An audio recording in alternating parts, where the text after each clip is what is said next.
اسلامي امارات په پام کې لري چې د امکاناتو په برابرېدلو سره سالنګ دوهم تونل هم وباسي.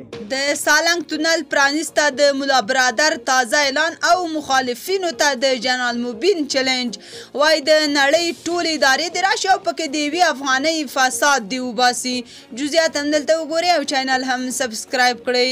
د دغه تونل د رغېدو چارې د طالبانو له لوري 4 میاشتې وړاندې پیل شوې وې او تر رغېدو وروسته نن پرانیستل شو. طالب چارواکو نن پنجشنبه د لیندۍ 9 د سالنګ تونل تر بیا رغېدو وروسته د پرانیستې غونډه جوړه کړې وه.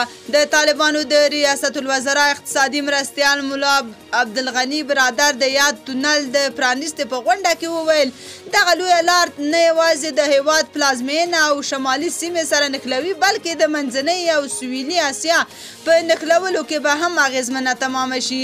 د سالنګ تونل د بدیلې لارې په توګه د دویم تونل پر جوړېدو هم خبرې روانې دي. طالب چارواکي وایي د سالنګ تونل رغنیزې چارې د دغې ډلې له ملي بودیجې له لوري ترسره شوې. دغه سړک به له جبل سراج څخه تر دوشي ولسوالۍ په معیاري ډول جوړ شي. د یادې پروژې مهمه برخه چې د سالنګ تونل و د 4 میاشتو په موده کې ورغول شو.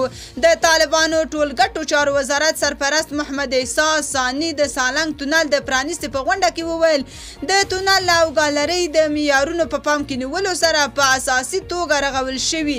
موږ ټول معیارونه په نظر کې نیولي او تر ټاکل شوي مودې مو مخکې د تونل د رغېدو چارې بشپړې کړي. جنرال موبین لیکلي د سیګار په ګډون د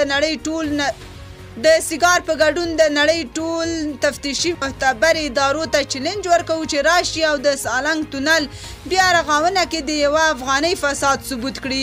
دا امارت دی او دلته هر کار په ایماندارۍ کیږي.